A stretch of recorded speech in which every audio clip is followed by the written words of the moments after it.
اعوذ باللہ من الشیطان الرجیم، بسم اللہ الرحمن الرحیم۔ نیکی کا حکم کرنا، برائی سے روکنا۔ حضرت ابن مسعود رضی اللہ تعالیٰ عنہ فرماتے ہیں کہ ایک دن حضور علیہ الصلوۃ والسلام اندر تشریف لائے اور 3 مرتبہ فرمایا، ابن مسعود، میں نے جواب میں 3 مرتبہ عرض کیا، لبیک یا رسول اللہ۔ پھر حضور علیہ الصلوۃ والسلام نے فرمایا، کیا تم جانتے ہو کہ لوگوں میں سب سے افضل کون ہے؟ میں نے عرض کیا، اللہ اور اس کا رسول ہی زیادہ جانتے ہیں۔ نبی علیہ الصلوۃ والسلام نے فرمایا، لوگوں میں سب سے افضل وہ ہے جس کے عمل سب سے اچھے ہوں، بشرط یہ کہ اسے دین کی سمجھ حاصل ہو۔ پھر آپ علیہ الصلوۃ والسلام نے فرمایا، ابن مسعود، میں نے عرض کیا، لبیک یا رسول اللہ۔ آپ نے فرمایا، تم جانتے ہو لوگوں میں سب سے بڑا عالم کون ہے؟ میں نے عرض کیا، اللہ اور اس کے رسول ہی زیادہ جانتے ہیں۔ تو حضور صلی اللہ علیہ وسلم نے فرمایا، لوگوں میں سب سے بڑا عالم وہ ہے جب لوگوں میں اختلاف ہو جائے تو وہ اس موقع پر اس کی سب سے زیادہ نگاہ حق پر ہونی چاہیے، اور عمل میں کچھ کم ہو اگرچہ وہ سرین کے بل گھسٹ کر چلتا ہو۔ مجھ سے پہلے جو لوگ تھے ان کے 72 فرقے بن گئے، ان میں صرف 3 فرقوں کو نجات ملی اور باقی سب ہلاک ہو گئے۔ ایک تو وہ فرقہ جنہوں نے بادشاہوں کا مقابلہ کیا اور حضرت عیسیٰ بن مریم کے دین کی وجہ سے اور اپنے دین کی وجہ سے ان بادشاہوں سے جنگ کی، بادشاہ نے انہیں پکڑ کے قتل کیا، آروں سے چیر کے ان کے ٹکڑے کر دیے۔ دوسرا فرقہ وہ تھا جن میں بادشاہوں سے مقابلے کی سکت نہ تھی اور ان میں رہ کر ان کو اللہ کی اور حضرت عیسیٰ بن مریم کے دین کی دعوت دینے کی ہمت نہیں تھی کہ لوگ مختلف علاقوں میں نکل گئے اور رہبانیت اختیار کر لی۔ سورہ حدید کی آیت نمبر 67 یعنی 67 میں آتا ہے، جس کا ترجمہ یہ ہے، اور انہوں نے رہبانیت کو خود ایجاد کر لیا، ہم نے اس کو ان پر واجب نہ کیا تھا، لیکن انہوں نے اللہ کی رضا کے واسطے اس کو اختیار کیا، سو انہوں نے اس رہبانیت کی پوری رعایت نہ کی۔ پھر نبی علیہ الصلوۃ والسلام نے فرمایا کہ جو مجھ پر ایمان لائے اور میری تصدیق کرے اور میری اتباع کرے، وہ اس رہبانیت کی پوری رعایت کرنے والا شمار ہوگا، اور جو میری اتباع نہ کریں تو یہی لوگ ہلاک ہونے والے ہیں۔ تو ایک فرقہ جابر بادشاہوں کے پاس ٹھہرا رہا اور حضرت عیسیٰ علیہ السلام کی دعوت دیتا رہا، جس پر انہیں پکڑ کے قتل کیا، آروں سے چیرا گیا، آگ زندہ جلا دیا گیا۔ انہوں نے جان دے دی لیکن صبر قدم نہ چھوڑا۔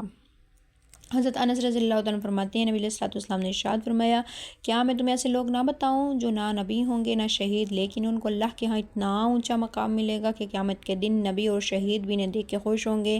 اور وہ نور کے خاص ممبروں پر ہوں گے اور پہچانے جائیں گے۔ صحابہ نے پوچھا، یا رسول اللہ، وہ کون لوگ ہوں گے؟ آپ نے فرمایا، یہ وہ لوگ ہوں گے جو اللہ کو محبوب بناتے ہیں، اللہ کو اس کے بندوں کا محبوب بناتے ہیں اور لوگوں کے خیر خواہ بن کر زمین پر پھرتے ہیں۔ میں نے عرض کیا،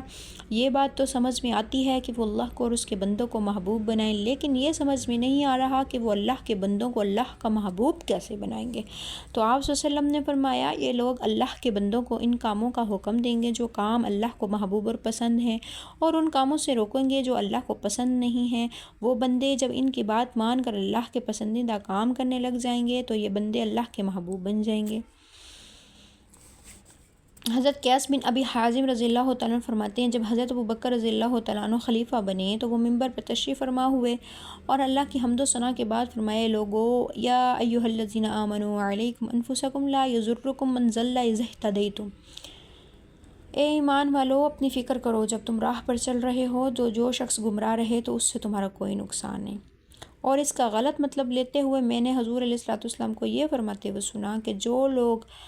جب کسی برائی کو دیکھیں اور اسے نہ بدلیں تو اللہ تعالیٰ برائی کرنے والوں اور نہ کرنے والیوں سب کو سزا دیں گے، کرنے والوں کو کرنے کی وجہ سے اور نہ کرنے والوں کو نہ روکنے کی وجہ سے۔ حضرت ابن عباس رضی اللہ تعالیٰ فرماتے ہیں، جس دن نبی حضرت ابوبکر رضی اللہ تعالیٰ عنہ کا نام خلیفہ رسول اللہ رکھا گیا، یعنی وہ خلیفہ بنے، اس دن وہ ممبر پر بیٹھے اور اللہ کی حمد و ثنا کو بیان کیا، حضور علیہ الصلوۃ والسلام پر درود بھیجا، پھر نبی علیہ الصلوۃ والسلام ممبر پر جہاں بیٹھا کرتے تھے دونوں ہاتھ بڑھا کر وہاں رکھے، پھر فرمایا، میں نے اپنے حبیب سے یہاں بیٹھے ہوئے سنا کہ یا ایھا الذین آمنوا علیکم انفسکم لا یضرکم من ضل اذا اہتدیتم۔ کیا مطلب بیان فرمایا؟ آپ علیہ الصلوۃ والسلام نے فرمایا، جس قوم میں برائی کے کام ہونے اور کبھی کاموں کے ذریعے فساد پھیلایا جانے لگے اور نہ اسے تبدیل کریں اور نہ اس کو برائی سمجھیں تو اللہ ان سب کو ضرور سزا دے گا اور ان کی دعا قبول نہ ہوگی۔ پھر اپنے دونوں کانوں میں انگلیاں ڈال کے فرمایا، اگر میرے دونوں کانوں یہ بات حبیب علیہ الصلوۃ والسلام سے نہ سنی ہوتی تو میرے دونوں کان بہرے ہو جائیں۔ حضرت ابو جعفر ختمی رضی اللہ تعالیٰ عنہ کہتے ہیں میرے دادا حضرت عمیر بن حبیب بن خماشہ رضی اللہ تعالیٰ عنہ کو بلوغت کے وقت سے حضور علیہ الصلوۃ والسلام کی صحبت حاصل ہوئی تھی۔ انہوں نے اپنے بیٹے کو یہ وصیت فرمائی، اے بیٹے، بے وقوفوں کے پاس بیٹھنے سے بچو، کیونکہ ان کے پاس بیٹھنا بیماری ہے۔ جو بے وقوف کی بات برداشت کرتا ہے وہ خوش رہتا ہے، اور جو اس کی غلط باتوں کا جواب دے گا تو اسے آخرت میں ندامت ہوگی، اور جو بے وقوف کی تھوڑی تکلیف کو برداشت نہیں کرتا اور اسے پھر زیادہ تکلیف برداشت کرنی پڑتی ہے۔ جب تم میں سے کوئی امر بالمعروف اور نہی عن المنکر کرنا چاہے تو اسے چاہیے کہ اپنے نفس کو تکلیفوں پہ صبر کرنے کی عادت ڈالے اور اللہ سے ثواب ملنے کا یقین رکھے، کیونکہ جسے اللہ سے ثواب ملنے کا یقین ہوگا اسے تکلیفوں کے پیش آنے سے کوئی پریشانی نہیں ہوگی۔ لیکن آج کل کا معاملہ کیا ہے کہ اگر ہمیں بوڑھے ماں باپ کو ہی اگر سنبھالنا پڑ جاتا ہے، ان کا ظاہر سی بات ہے ذہن ایسا ہو جاتا ہے کہ بچوں جیسا بچپنا، تو ان کو اگر سنبھالنے کی بات آ جاتی ہے، کسی بزرگ کو سنبھالنے کی بات ہے تو ہم کتنے تنگ پڑ جاتے ہیں کہ نہیں آپ سر کھاتے ہیں، آپ ان کو لے جائیں، یہ ہو گیا وہ ہو گیا، ہم سے نہیں سنبھالے جاتے۔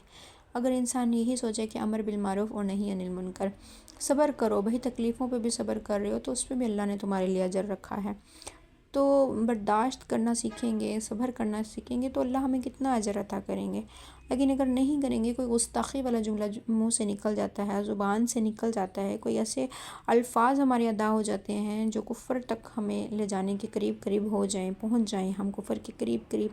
یا ہم نے ان کا دل دکھا دیا یا ان کے دل سے آہ نکل گئی، تو سمجھیں ہماری تو دنیا بگڑ گئی نا، دنیا خراب ہو گئی، برباد ہو گئے ہم۔ اس لیے ہمیں کرنا کیا ہے، صبر کا معاملہ اور شفقت کا معاملہ کرنا ہے، تاکہ ہم جو ہیں اپنے بڑوں کے ساتھ شفقت والے رویے رکھیں، محبت اور پیار سے ان کو ڈیل کریں، تاکہ ان کے دلوں سے دعائیں نکلیں اور ہم دعائیں لینے والوں میں ہمارا شمار ہو، نہ کہ آہ لینے والوں میں۔